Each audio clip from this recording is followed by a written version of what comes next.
네, 오늘 함께 은혜 받으실 하나님의 말씀은 욥기 4장 7절로 11절까지의 말씀입니다. 구약성경 764쪽에 있는 욥기 4장 7절로 11절까지의 말씀을 제가 봉독해 올려드리겠습니다. 생각하여 보라. 죄 없이 망한 자가 누구인가? 정직한 자의 끊어짐이 어디 있는가?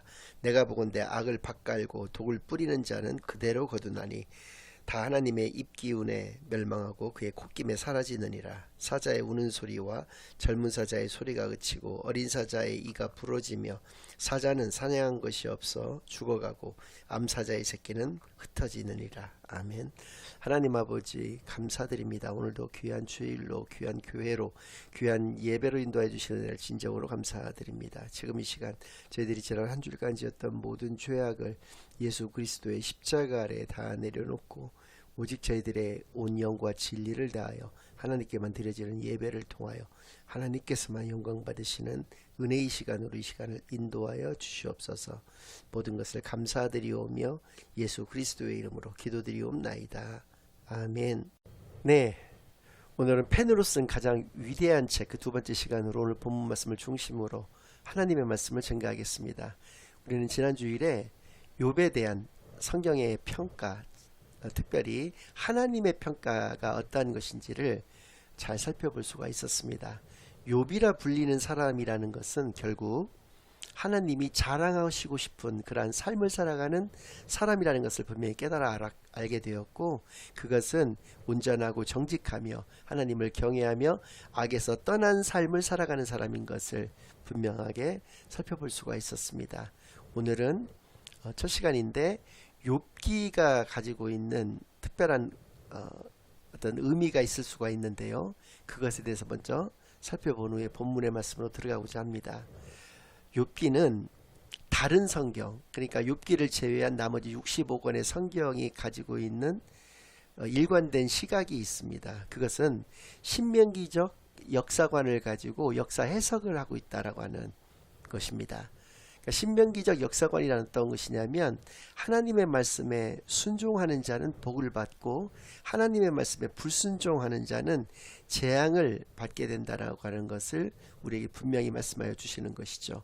그래서 이것은 인과응보적 역사관 혹은 권성징악적 역사관이라고도 표현할 수가 있을 것입니다.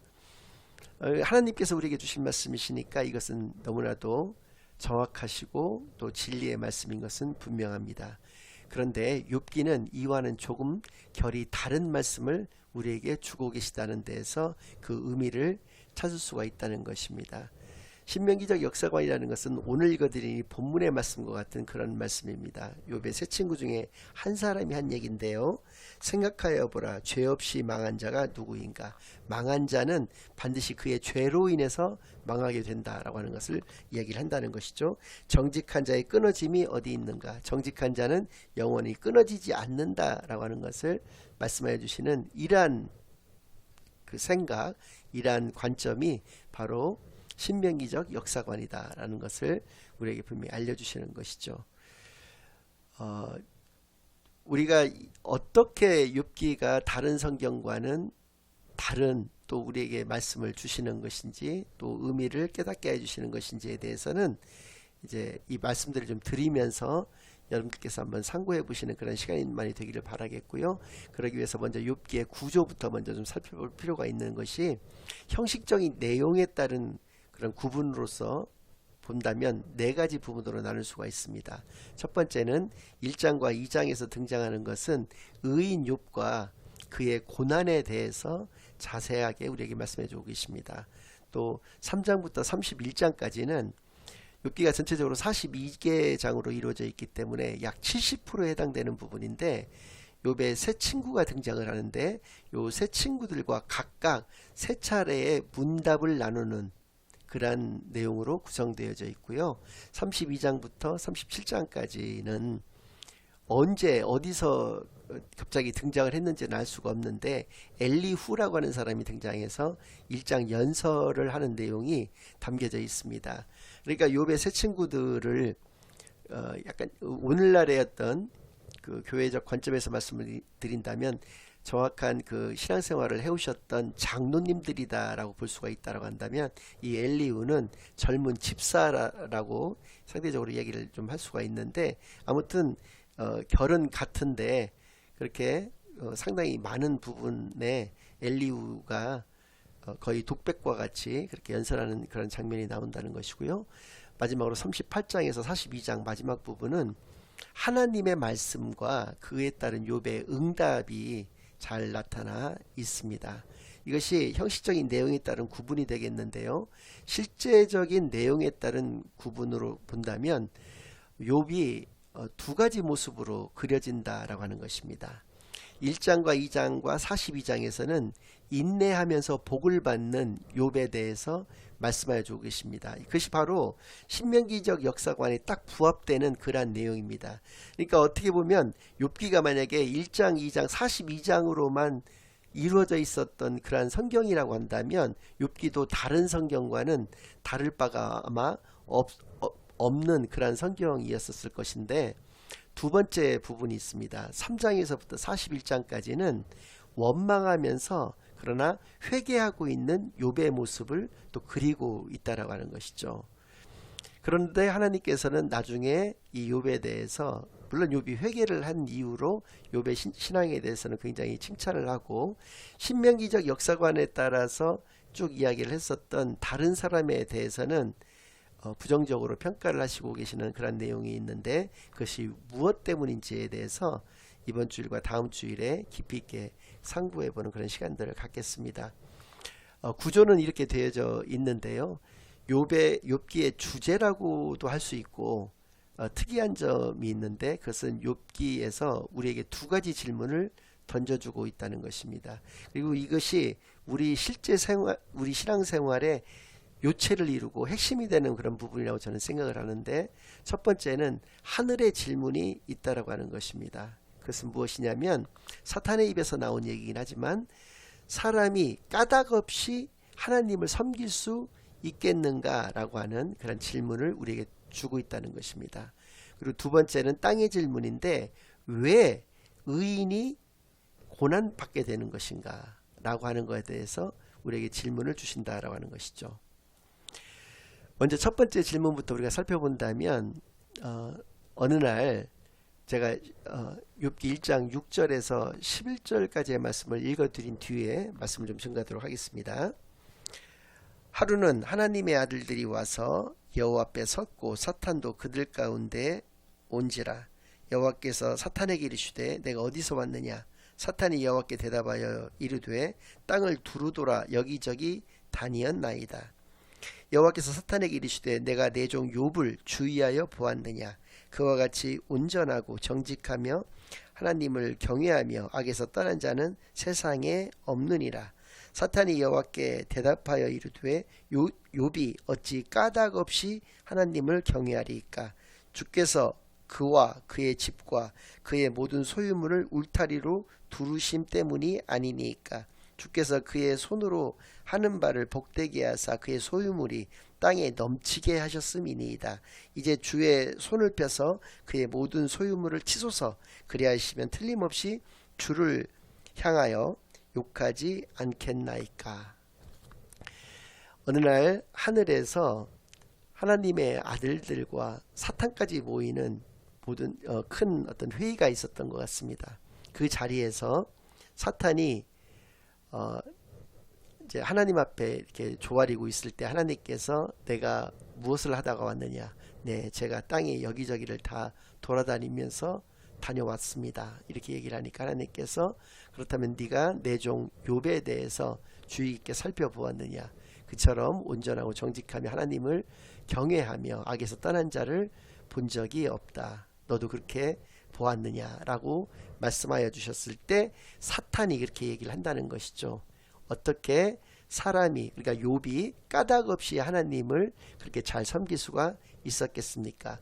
하나님께서 하나님의 울타리를 그에게 이렇게 쳐주셔가지고 그가 그 안에서 그의 집과 또 또 그의 모든 소유물들을 하나님께서 견고하게 지켜주셨기 때문에, 그가 그러니까 큰 세상적으로 얘기했을 때 복을 받아 누렸기 때문에 하나님을 경외한 것이 아니었겠습니까? 그것을 모두 거두어 가신다고 하셨을 때 과연 그가 하나님을 경외할 수가 있겠습니까? 라고 얘기를 한다는 것이죠. 여기서 중요한 얘기가 하나 나오는데, 그것은 하나님의 울타리 안에 있을 때 우리는 사탄조차도 우리를 어떻게 할 수가 없고, 너무나도 복된 상황 가운데서 우리가 살아갈 수밖에 없는 존재라고 하는 것을 분명히 우리로 하여금 알게 해주셨다는 것이죠. 그 이후에 나오는 1장의 말씀들은 이 하나님께서 울타리를, 사탄의 이야기 때문에 울타리를 모두 거두어내셨습니다. 그래서 사람은 건들지 말고, 욥만은 건들지 말고, 그럼 네가 말한 대로 욥을 둘러싸고 있는 그 환경에 대해서 네가 한번 다 뺏어서 봐라 라고 말씀하셨다는 것이죠. 실제로 하루아침에 모든 소유물들, 심지어 아들과 딸들까지, 모든 자식들까지 하루아침에 다 잃게 됩니다. 그러나 그럼에도 불구하고 욥이 하나님을 원망하거나 하나님께 입술로 범죄하지 않고 온전한 신앙의 모습을 보였을 때 2장 1절에서부터 6절까지는 또 이렇게 말씀하여 주고 계십니다. 또 하루는 하나님의 아들들이 와서 하나님 앞에 서고 사탄도 그들 가운데 와서 하나님 앞에 서니 여호와께서 사탄에게 이르시되 내가 어디서 왔느냐? 사탄이 여호와께 대답하여 이르되 땅을 두루 돌아 여기저기 다녀왔나이다.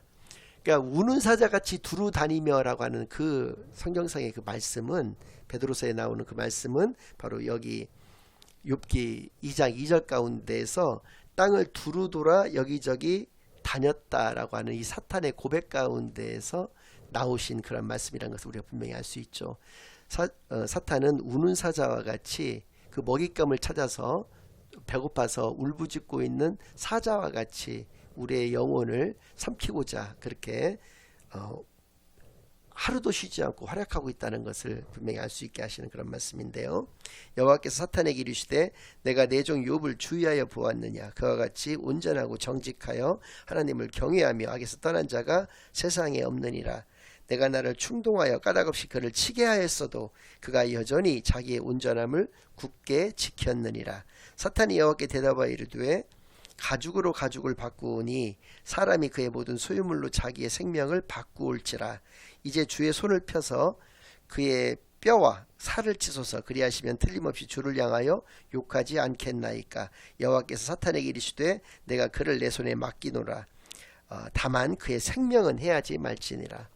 그의 가지고 있는 모든 소유물들, 그를 둘러싸고 있었던 그 좋은 환경들이 하루아침에 다 일순간에 무너져 내렸음에도 불구하고 욥이 변치 않는 그런 온전한 신앙 가운데에서 있음을 보았음에도 사탄이 이렇게 또 우기기 시작하는 것이 무엇이냐면, 자기 몸처럼 소중한 것이 어디 있겠습니까? 그러나 욥을 건들지 말라고 하셔서 욥을 제외한 나머지 것들을 치니까 욥은 아직도 저렇게 건강하게 잘 있기 때문에 제가 저렇게 그런 신앙을 유지하고 있는 것이 아니겠습니까? 라고 또 억지를 부린다는 것이죠. 그러니까 하나님께서 생명은 해야지를 말고 또 네가 하고 싶은 대로 마음껏 한번 해봐라 라고 허락을 해주셨다는 것입니다. 그랬을 때 이 뒤에는 이제 나오는 내용인데요.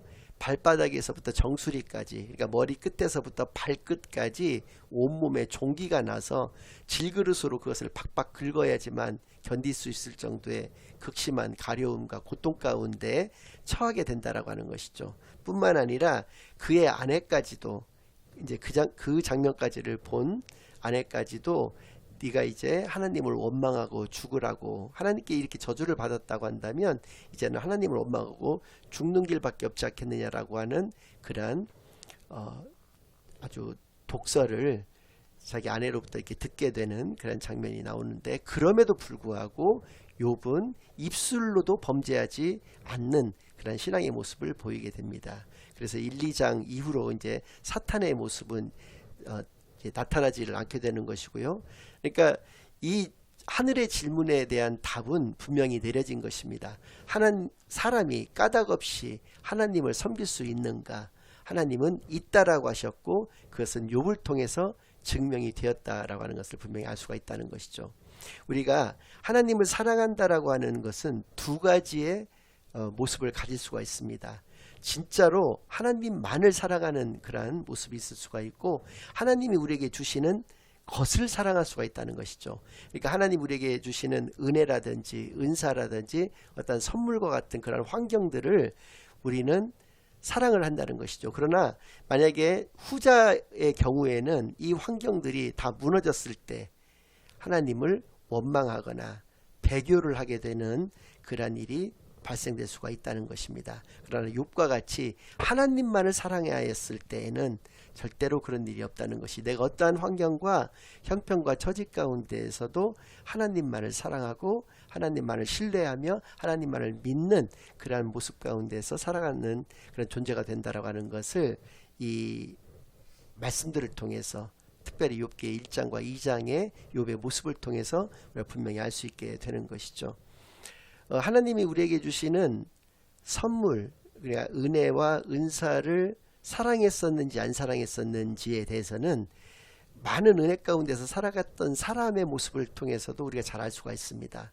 예컨대 어떤 병고침의 은사를 가지고 있다든지, 축사, 그러니까 사단을 마귀를 이렇게 내쫓는 그러한 은사를 가지고 있었던 사람의 경우, 어느 날 갑자기 그 은사가 끊어졌을 때 과연 그가 자신의 신앙을 예전과 같이 그렇게 견고하게 유지하느냐, 아니면 하나님을 원망하면서 하나님을 떠나느냐 하는 것은 그 사람의 그렇게 되어진 그 이후의 그 모습을 통해서 우리가 분명히 알 수 있게 된다는 것을 우리 주변을 통해서도 우리가 알 수가 있다는 것이죠. 그리고 대부분의 사람들과 같은 경우에는 하나님이 우리에게 주시는 것을 사랑하는 경우가 많다라고 하는 것을 그들의 기도 가운데에서도 무엇인가를 늘 하나님께 구하는 그런 기도의 내용을 통해서도 우리가 확인할 수가 있다라고 하는 것입니다. 그래서 하나님의 말씀은 언제나 옳으시지만 욥의 모습을 통해서도 그것이 증명되었다라고 하는 것입니다. 사람이 까닭 없이 하나님을 섬길 수 있는가? 있다라는 것이고요. 두 번째, 그 땅의 질문은 왜 의인이 고난받는가 라고 하는 이 질문에 대한 답입니다. 이것은 1장부터 42장까지 욥기를 전체적으로 다 우리가 내용적으로 안다고 하더라도 정답은 모른다입니다. 왜 의인이 고난받는가를 모른다는 것입니다. 많은 분들은 이렇게 얘기를 합니다. 우리를 한 단계 더 성숙한 신앙으로 이끄시기 위해서 하나님께서 우리에게 주시는 그러한 연단과 고난이기 때문에 의인도 당연히 고난받을 수가 있다라고 이야기를 한다는 것이죠.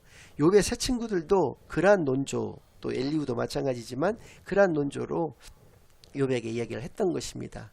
그런데 욥은 아무리 자기를 돌아봐도 자기가 하나님 앞에서 잘못된 모습을 가진 적이 단 한 차례도 없었거든요. 지난주일에도 31장 말씀을 읽어드렸지만 마음으로라도 다른 아내를 제외한 다른 여인에게 음심도 품어본 적조차 없는 그러한 온전한 신앙 가운데서 그는 살았기 때문에 자신이 받는 그러한 고난이 자신의 신앙을 더욱더 성숙시켜주기 위한 그러한 어떤 모습이라고 하는 것이 전혀 공감할 수가 없었고 그들의 말이 위로가 될 수가 없었다는 것이죠. 그런데 오늘날에도 이렇게 위로를 하는 사람들이 너무나 많다는 것은 너무나도 안타까운 일입니다.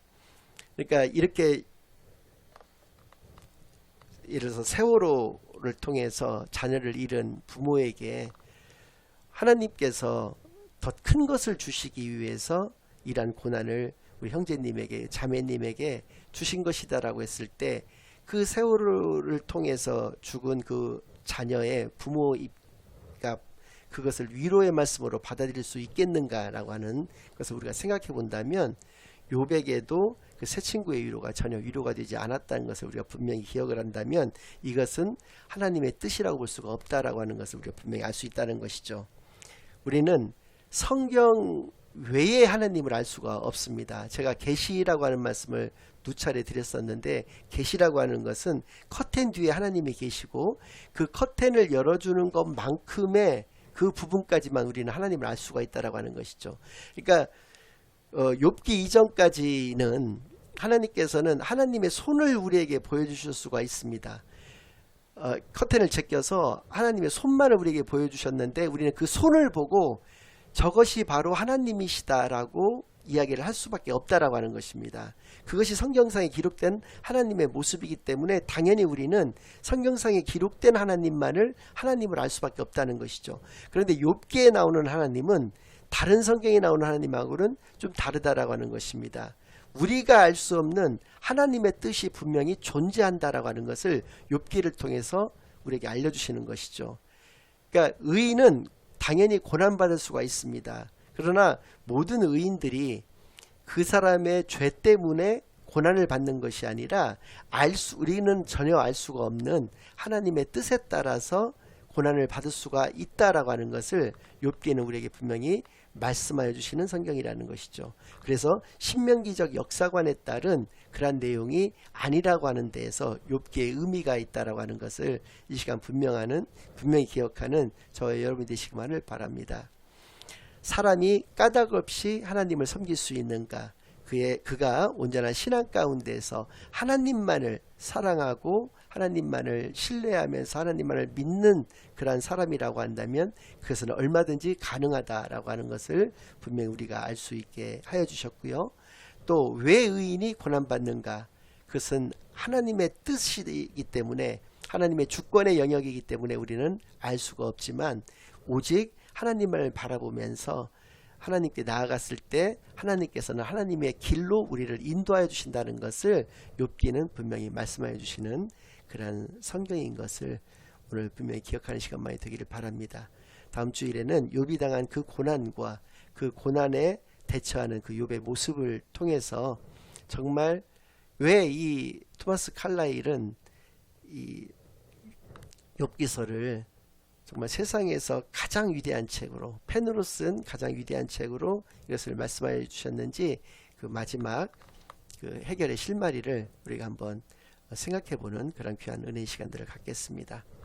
이제는 우리 주 예수 그리스도의 은혜와 아버지 하나님의 극진하신 사랑과 성령 하나님의 내주인도 역사 교통하심이 사람이 하나님만을 온전하게 신뢰하고 하나님만을 믿었을 때 까닭 없이도 하나님을 섬길 수 있는 존재라고 하는 것을 욥을 통해서 분명히 깨닫고 욥과 같은 신앙을 소유하기를 다짐하고 결심하고 돌아가는 모든 사랑하는 주의 자녀들과 그 가정 위에 그들의 생업 위에 이제로부터 영원까지 항상 함께 있을지어다. 아멘.